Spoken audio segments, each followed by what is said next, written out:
Hii ni Mwenge jijini Dar es Salaam na hii ni stendi ambayo iko maeneo haya. Hapa watu wengi sana huwa wanakuja na safari zao na wengi wanaifahamu.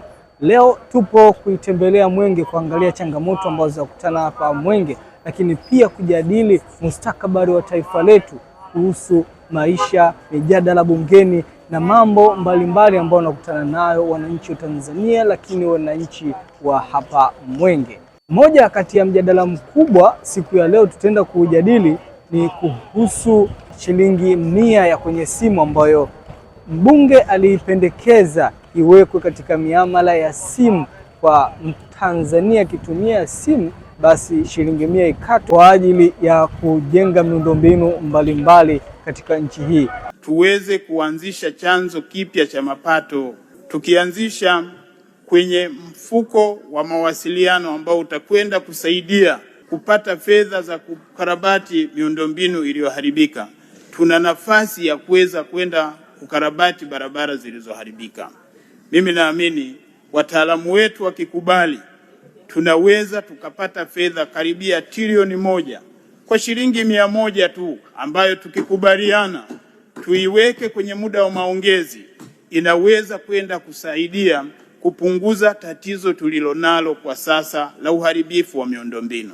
Trilioni 1 ikipatikana, igawanywe iende kwenye barabara za TANROADS na iende kwenye zile barabara zinazomilikiwa na TARURA. Wewe maoni yako ni yapi? Basi tuwasikilize wananchi hawa kutoka hapa Mwenge wanavyoeleza kinaga ubaga kuhusiana na hili na kuhusu mustakabali wa nchi katika mambo mbalimbali. Na mtu ambaye 100 kwake ni kubwa mno, yani kubwa kuliko unavyofikiria wewe. Hebu jiulize kama watu wanapigana kwa sababu ya 100. Je, ikiwa 500 inakuwaje? Mimi kama kwa upande wangu ningependekeza wangepandisha baadhi ya vitu ambao kama sidhani kama kwenye kupandisha miamala ilikuwa inatakiwa sana. Labda kama soda ningeelewa kwa sababu zinasafirishwa kutumia mafuta, kama usafiri na gari hivi. Na hivi biashara tu nitakubali kwa sababu watu wanajitoa kutoa mzigo mkoani mpaka ufike Dar. Kaka, kuna mtu anakuwa amejitoa kweli kweli, ingeelewa. Lakini kwenye miamala hilo sijali, hilo siwezi kuwekea pendekezo lolote. Miamala ingebaki vile vile tu, nadhani singeathiri chochote. Yani kwa mimi naweza nikasema isiweke kwa sababu kutokana na uchumi wetu wa Tanzania wengi tuliokuwa chini, hali zetu sisi tunajua. Yani tunajua maisha yetu sisi ni magumu. Kwa hiyo hususani one time moja hata hiyo vocha yenyewe inakushinda, unazima hata simu kwa mtu umpige bimu kubwa.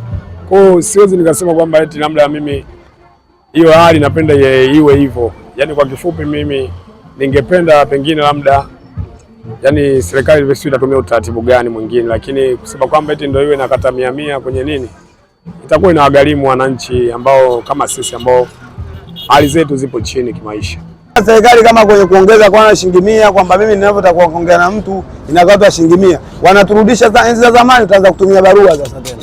Sasa tena mimi kama siwezi kuwa na vocha kuweka 500 nikatwe shilingi 100, hiyo itabidi leo andike barua itume kwenye basi, kwa sababu kama huwezi weka ile vocha, wewe unafikiri mzigo wako utafikaje mpaka babu mweze kuwasiliana naye? Kwa sababu unaambiwa mbuzi anakula kwa uwezo wa kambaki. Wachache watabaki na simu, wasio kwa nazo utaacha kwa sababu shilingi 100 hapa penyewe ni kilio. Hivyo cha tu kukata ushichu senti ngapi ni kilio. Imagine niongeza shilingi 100 na maana ukishaweka 500 ina shilingi 100 inakatwa unabaki na 100 na mchongo wangu wa kuongea nusu saa. Utatiki kweli? Kinachotakiwa sasa hapo ni barua. Sasa za kuongeza hapo ni kuingia dukani, unajaza peni nyumbani, ukihitaji kitu unaandika, unatuma, inakuwa kama zamani. Naomba pia hiyo serikali yetu ingeangalia hiyo shilingi 100.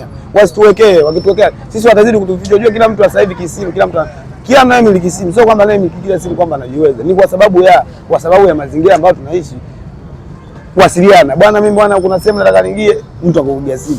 Na mwingine unakuwa na miliki simu kwa sababu akikosa simu ndio mitongo yetu. Kwa maana kama wametokea shilingi 100, wao kama wao serikali wangekaa shilingi 100 ni hela nyingi sana. Kwa kuitamka na au kwa kuitafuta. Kuna baadhi watu wanaona shilingi 100 ndio. Lakini shilingi 100 ukianza kuweka kama ndio ukahesabu hata kwa mwaka. Ni hela kubwa sana. Kwa uwezo wetu uliokuwa nao wa Tanzania na anavyojua na vipato vyetu. Shilingi 100 kwa kwetu ni kubwa sana. Ndio maana unakuta ukipanda gari kwa conductor ukikosa shilingi 100 au 50 ni ugomvi mpaka hata kutolea kisu. Imagine hebu niambie mwanangu uweke kwenye vocha shilingi 100. 100 ni kubwa sana. Serikali yetu ingekaa, shilingi 100 ni hela nyingi sana. Kuongeza senti, ila sio shilingi. Kuongeza shilingi 100 ni kubwa sana. Au hali hali inazidi na ngumu, sinazidi tukua ngumu tena. Sababu kusema na wanasema ongeza na shilingi 100 kama unataka kumpigia mtu ile mbele nakata kwako. Hapa inazidi kuwa ngumu tena ndugu yangu. Wewe unapendekeza nini hasa kwa kwa hiyo hali, 100 iongezwe au isiongezwe? Isiongezwe. Mimi ni Hassan Magulumali na hii ni Media Express, habari fupi mahiri kwa Afrika.